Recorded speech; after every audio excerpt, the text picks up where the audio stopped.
ये सवाल भी बहुत इंपॉर्टेंट है और बहुत तमीज से आपको सीखना है। देखो भाई, सवाल क्या है, पहले सवाल पढ़ लो, समझ लो, फिर मैं बताता हूं इसका बेस्ट तरीका क्या होना चाहिए। ये कह रहा है कि एक व्यक्ति ने प्रति वर्ष 6% प्रति वर्ष की दर से एक राशि उधार ली और एक वर्ष के बाद 6,000 रुपए वापस कर दिए। अब बाकी की रकम पर ब्याज की दर 5% प्रति वर्ष हो जाती है।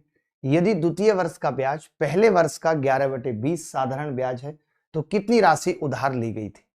कितनी राशि उधार ली गई थी ये बताना है। कोई बता सकता है कितनी राशि उधार ली गई थी? इसके बाद मैं आपके लिए बनाता हूं एक कंपाउंड इंटरेस्ट का कंप्लीट वीडियो, बहुत अल्टीमेट बनाता हूं कंपाउंड इंटरेस्ट का कंप्लीट वीडियो। देखो, बड़ा प्यारा सवाल है। पता है ये क्या कह रहा है? मैं इस सवाल को दो तरीके से समझाना चाहता हूं ताकि हर बच्चा समझ पाए, हर बच्चे के दिमाग में बात आ पाए। कमेंट करते रहिए, थोड़ा सा कमेंट में आग भेजते रहिए। हमारे साथ मयूर रमेश जुड़े हुए हैं, अविनाश जुड़े हुए हैं, प्रशांत यादव हैं, दुर्गेश यादव हैं, नरेंद्र मोदी हमारे साथ जुड़े हुए हैं। मोदी जी बहुत बहुत स्वागत है आपका, आपने गणित सीखने की जो ललक दिखाई है। मोहित वर्मा हमारे साथ हैं, अविनाश कुमार हैं और नितिन मोदी भी हैं। काफी सारे मोदी भी हमारे साथ जुड़े हुए हैं। एक व्यक्ति ने प्रति वर्ष 6% प्रति वर्ष की दर से एक राशि उधार ली और एक वर्ष के बाद 6,000 रुपए वापस कर दिए। अब बाकी की रकम पर ब्याज की दर 5% प्रति वर्ष हो जाती है। यदि द्वितीय वर्ष का ब्याज पहले वर्ष का 11/20 साधारण ब्याज है तो कितनी राशि उधार ली गई थी? कोई बच्चा बता सकता है? बता सकता है? देखो, मैं कह रहा हूं कि जब कभी ऐसा सवाल आता है तो एक तरीका तो ये है, पहले भी मैंने बताया था कि SI CI हो, परसेंटेज हो, प्रॉफिट लॉस हो, तो जब भी कभी हमें एक्स मानना होता है सवाल में तो हम क्या करते हैं, 100x मान लेते हैं। तो हमने मान लिया 100x कि भाई 100x रुपए था। मैं अच्छा तरीका भी बताऊंगा, पहले 100x समझ लीजिए, ठीक है। 100x से क्या हुआ भाई, 6% की दर से ब्याज चली तो कितनी बन गई, 106x बन गई। 100x से क्या हुआ, 106x बन गई। जब ये 106x बनी, जब ये 106x बनी तो इन्होंने क्या किया, इसमें से 6,000 रुपए वापस दे दिए। 6,000 रुपए वापस दे दिए। अब इनका कहना यह है कि अब पूरे अमाउंट पे जो बच गया है उस पूरे पे 5% की दर से ब्याज चलेगी। तो मैं ये कह रहा हूं कि इसका 5% की दर से अगर ब्याज चलेगी तो कितनी चलेगी, तो आप कहेंगे 1/20। 5% का मतलब होता है 1/20, यही होता है। 5% का मतलब 1/20 यही होता है। अब मैंने कहा कि अगर ये 1/20 है, अगर ये 1/20 है और ये दूसरे साल का ब्याज है, तो सवाल में ये दिया हुआ है कि दूसरे साल का ब्याज पहले साल का 11/20 है।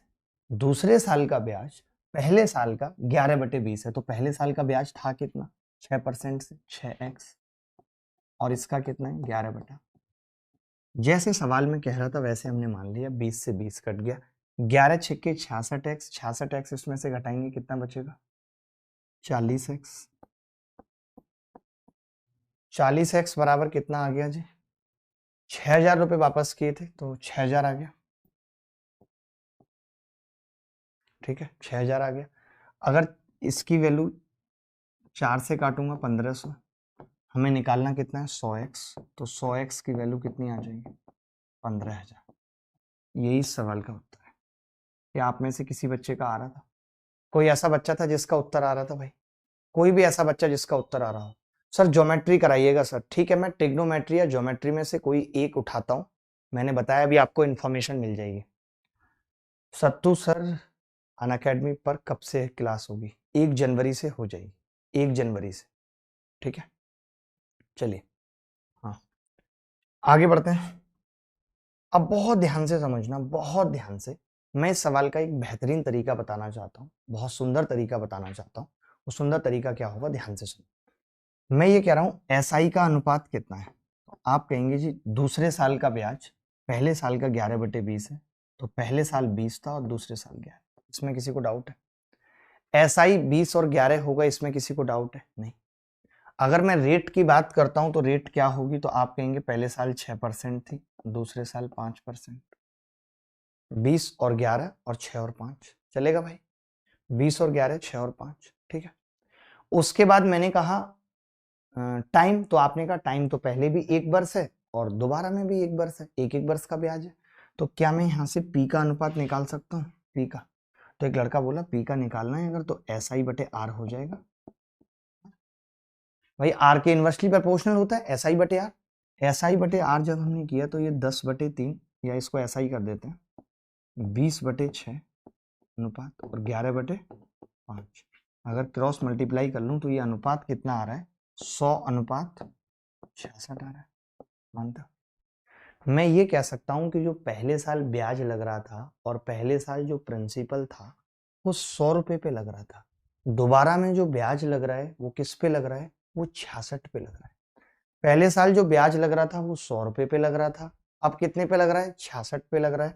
तो मैं ये कह सकता हूं दोस्त एक छोटी सी बात कि 6% से अगले साल ब्याज 106 पे लगना चाहिए था। क्यों भाई सत्तू, 6% रेट थी तो जब 100 रुपए पे पहले साल लग रहा था तो दोबारा में 166 पे लगना चाहिए था अगले साल, लेकिन लग कितने पर आए केवल 66 पे, यानी 40 आपने वापस कर दिया। उस 40 की वैल्यू 6000 थी और 40 की वैल्यू 6000 थी तो 1 की 150 आ गई और 100 की 15000 ये उत्तर।